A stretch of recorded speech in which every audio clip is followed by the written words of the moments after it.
hair's messy. It's a brush. I got this when I was in LA. Isn't this the most amazing thing you've ever seen? It's Marin Cream. By the way, Vanessa Gamu is my Sanrio collection account.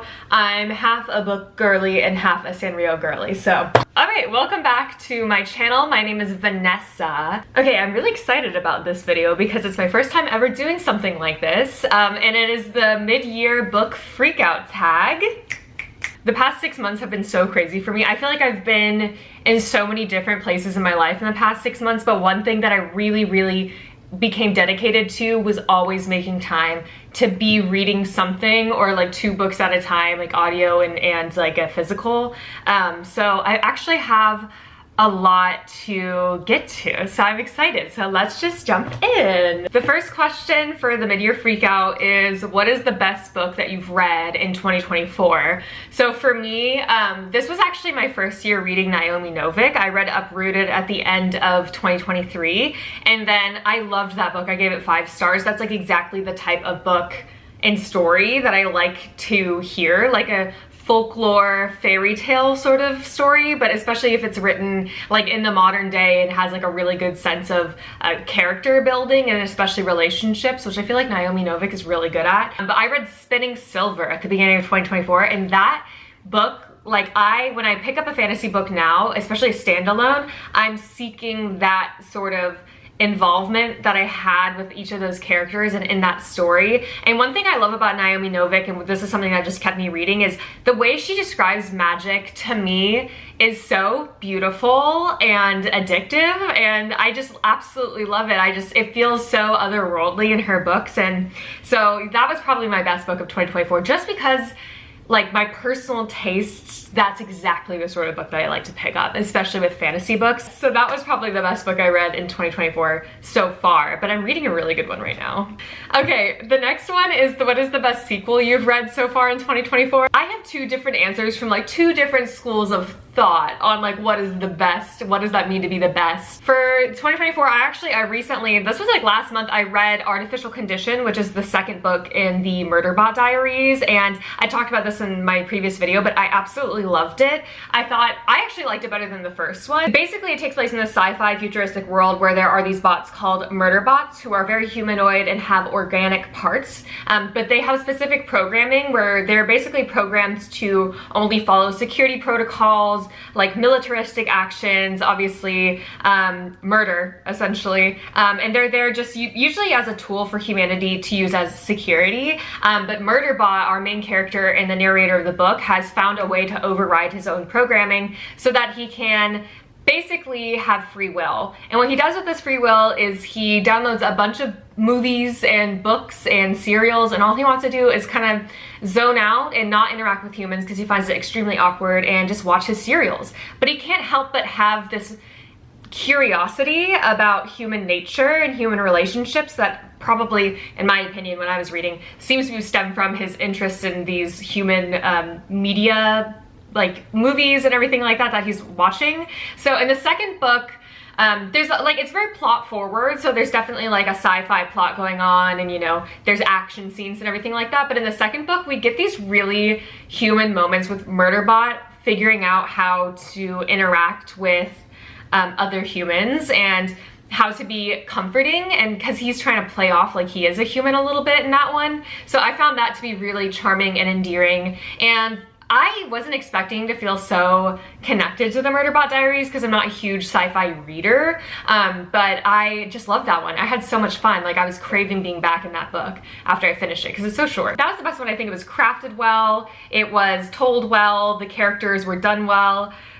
Now, okay, so now that we have that out of the way, the other sequel that I think I on principle gave it 3 stars on Goodreads, but in my heart it's 5 stars. So I actually like couldn't really rate it because I didn't know how to put my feelings about it into words. I read the sequel to the Shades of Magic series, A Gathering of Shadows. So, okay, in this one, there was so much that happened where if you had read the first book, Shades of Magic, Darker Shade of Magic or whatever, you would be like, that kind of like, this setup is not very on character, or like it's clear that we just wanted to get them in this environment to build tension and not because it actually makes sense like plot wise, and it kind of takes like a detour from what the main plot of the book is, at least in my opinion. So I had issues with that, but I kind of didn't care because the way that V.E. Schwab writes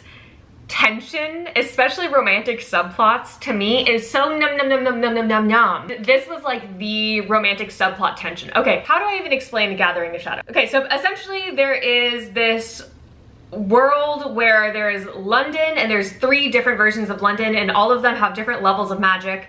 So Red London has a lot of magic and is pretty prosperous, and then there's Grey London, which is like mortal and there's no magic and everyone's kind of poor and it's like rainy and cold. And then there's White London, which is basically where magic had been so rampant that it kind of destroyed that city, and people kind of like mug each other for magic, they barter with magic, and it's like really rough and rugged over there. And so our main character, Kel, is a basically world hopper. He's like one of the only people who can go between the different Londons, because largely other than that, no one in the Londons is aware that there's other realms that exist. So that's like the premise of it. So in the second book, yeah, there's lots to like work with in that environment, but in the second book, we're like, no, we're gonna do a magic tournament, which I love because it's like, we have this incredible setup of an environment and we're like, screw that, we're just gonna stay in Red London and do a magic tournament. And what was great, so Kel kind of has this like alluded to love interest from the first book named Lila, who is a little scoundrel from Grey London who's a pickpocket and everything like that. She's very zesty. They are separated for the entire second book, but they're in the same city and they don't really recognize each other because of like a whole identity situation going on. I don't know, you need to read the book. I don't want to spoil too much, but the way that this was set up so that they were both like yearning for each other and were like narrowly missing each other was such good tension. There's also this new character, Alucard, who is like a pirate captain who's like really hot and has like an eyebrow piercing, and he has really good tension with like 2 of the main characters of the book. It was just like so silly Billy, and like it was so much fun. Like I don't know how to say it. It was just so much fun. That's why I really liked that sequel. Let me know what you thought about it. I feel like a lot of people who appreciate a good romantic subplot probably are with me on this, but if you're someone who's like, I want a well-crafted fantasy book, it's like you're not really gonna get that. Though V. Schwab is good with fantasy though. Like I will say, like the fantastical elements are good,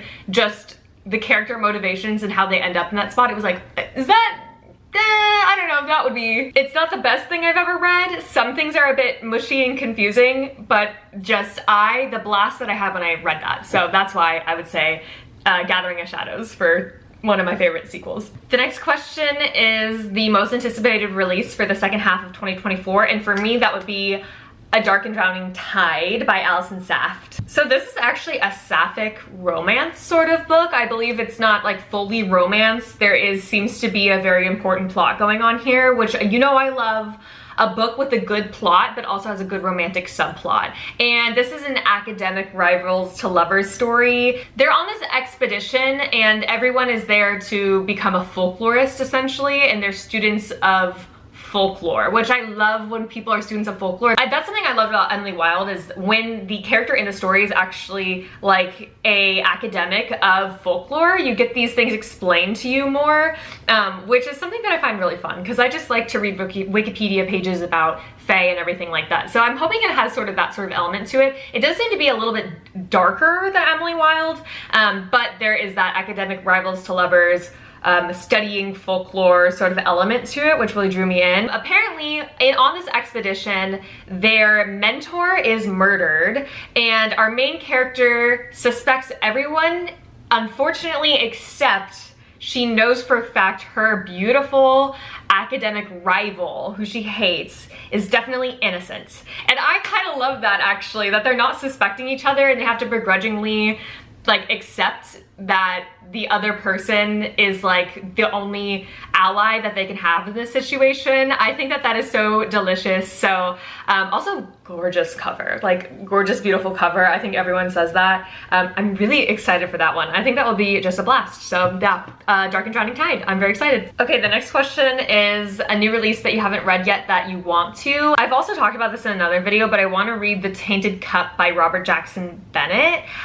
This is a story about, again, it's kind of like two people that have to work together that are completely different personality types. It's described as a Watson and Holmes sort of investigative story, but it takes place in a fantasy world. So the murder that they're investigating does have fantastical elements. So that's just really fun. I believe it's the Holmes character who's the main character, who's like a woman who lacks tact, doesn't care about politeness, no decorum, anything like that, and is like relatively enthusiastic about her work. I kind of love when a woman character is like that. I think that that's always really fun. And then the Watson type character has to come to the realization that this annoying Holmes character is actually a genius. So they're not actually called Watson and Holmes, that's not their names. I love a relationship like that. I heard it's a lot of fun.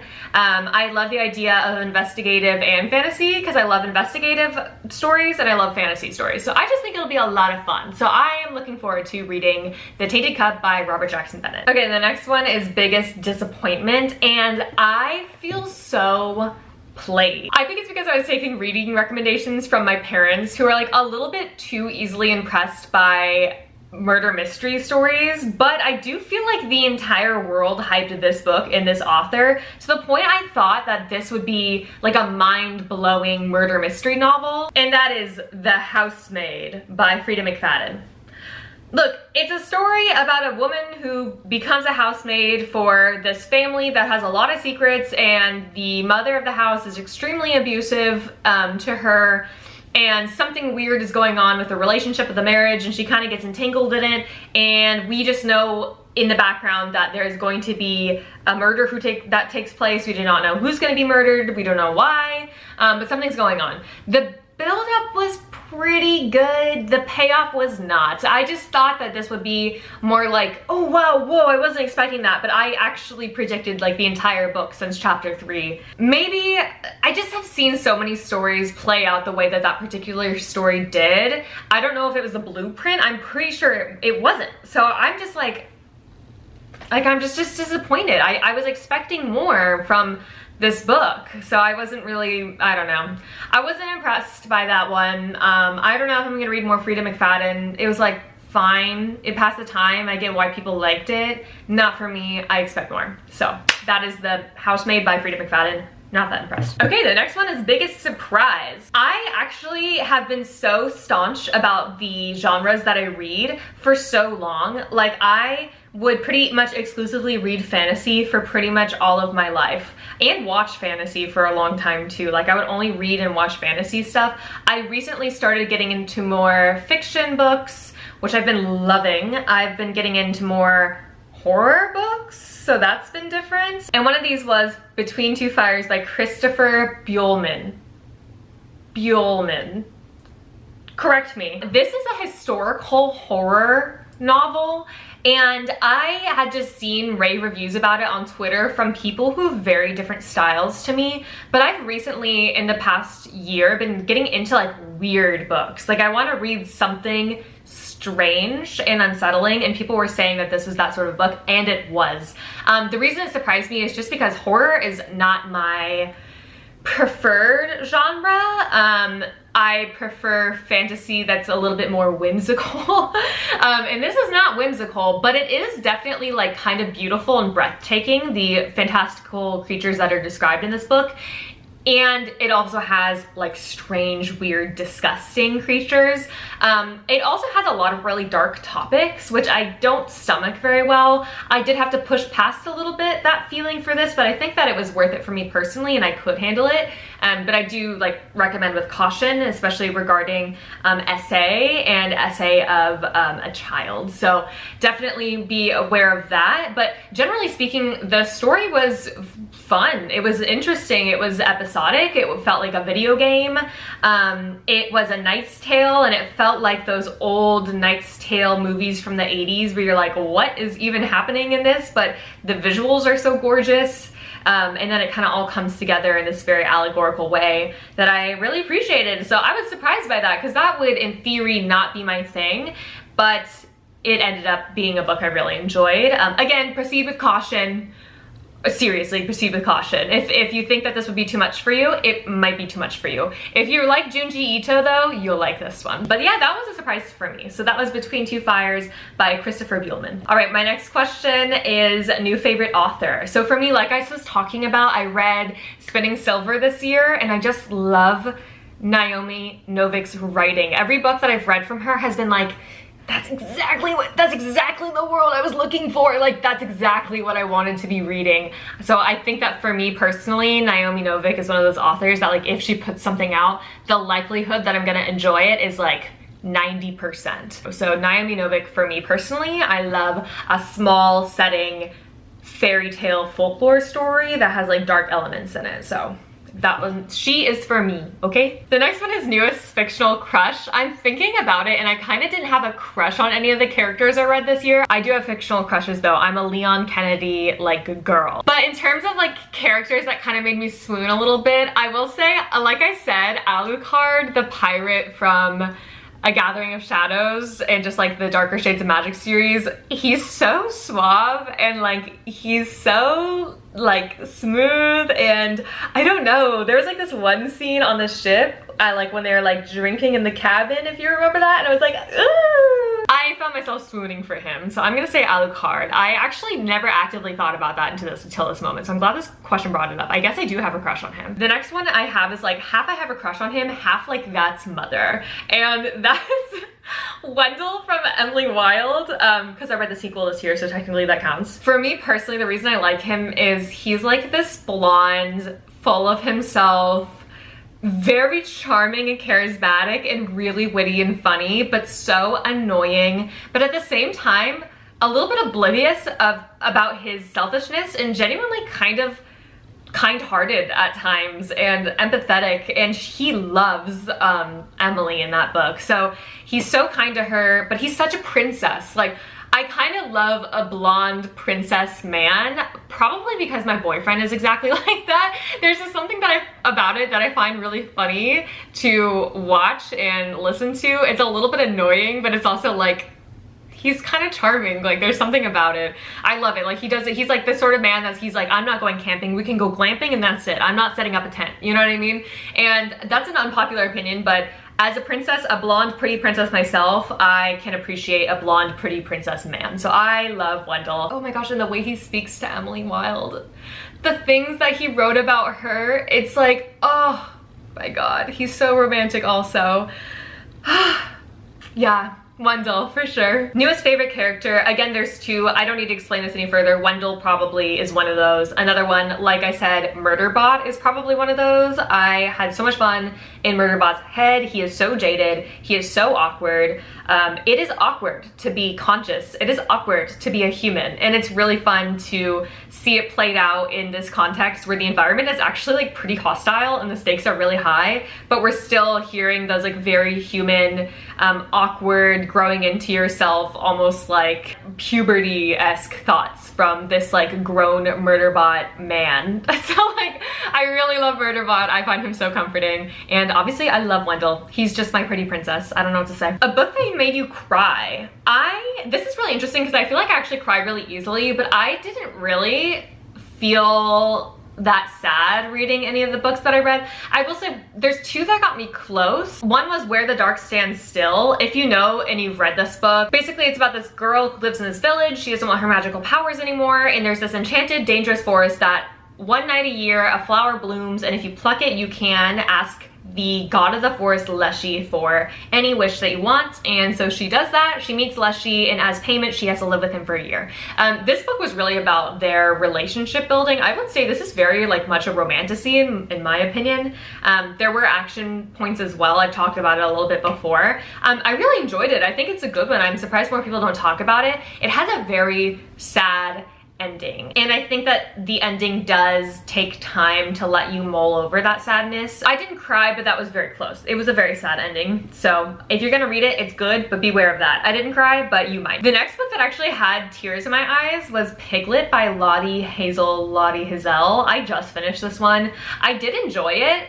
I could probably make a whole other video about the nuances in what is problematic in this book and what is not, and how it's portrayed, just because this book is about basically having a binge eating disorder. But it's not only about that. It's also about what it feels like to grow into womanhood and have to be on this like track, I guess, this correct path, and the fear of losing your friends as they start families and everything like that. So that element of the book, there's like this very touching scene, in my opinion, that at the end of the book that made me tear up a little bit. That was in regards to that sort of dynamic between friends as they, you know, have to cope with things changing and being okay with that, and learning how to still make time for each other and everything. So I thought it was a good book, and I did tear up a little bit on that. So I'm gonna say that, just because no other book really made me cry at all. Okay, the next one is a book that made you happy. I have to say Emily Wilde's Map of the Other Lands. Okay, like,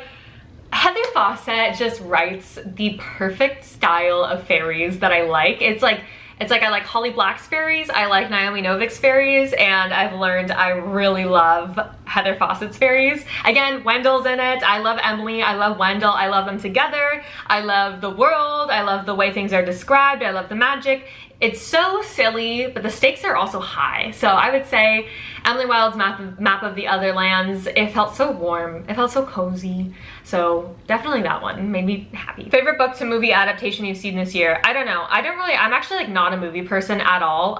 If I watch a movie, I'll usually enjoy it. I'm not super critical of it, but I don't really go out of my way to watch movies. I'm not like a Letterboxd girl. I think I kind of read one, but I am not. That's a common misconception. Yeah. Dune 2 was really good. I had like a whole 2 weeks where I was like obsessed with the Dune movies for some reason. I just loved them, but I know in my heart I probably am not gonna get around to reading those books, but Dune 2 was good. I'm gonna say Dune. The next question is most beautiful book you bought this year. I actually don't go out of my way to buy special editions, really. Like, if it's not in my Barnes & Noble when I was working there, I just didn't buy it. But in my opinion, I love the Barnes & Noble special edition of The Familiar by Leigh Bardugo. I'm so happy. I think the UK got like an Arial font. Maybe not all stores had that, but I was so happy to see that we got this gothic medieval font one, and it has the black edges. This cover is so my style, so probably that one. I think that this is gorgeous. I hope that I can get some prettier special editions. I just haven't found a book that has special editions that I've really cared about at the minute, but I really like this one. But yeah, again, this question's not really for me. I'm not super a book collector like that. The last question is, what books do you have to read by the end of the year? For me, definitely The Jasad Era, because I think I'm gonna give it 5 stars. I also think What the River Knows, it sounds like something I'll really like. I think I need to read the sequel to Vicious. I need to finish the 5th season trilogy with the last book. I'm looking at my Goodreads right now, and I'm gonna wait until October to read this, but The Very Secret Society of Irregular Witches, that is gonna be my October book. I also want to read some more romantasy, so I want to read The Throne of the Fallen. I've heard pretty good things about that one, but those are some main ones that have been really like tickling my brain lately. So that's the end of my wrap up. I hope you got to know a little bit more about my taste, because I know I'm a newer YouTuber here. If you've read any of these, let me know what you thought. I wonder if we thought the same thing. But yeah, let me know what your favorite books of the year were. Let me know what your biggest disappointments were of the year. Let's get juicy, let's get gossipy. Anyways, so thank you for watching, and I hope to see you in the next one. Bye!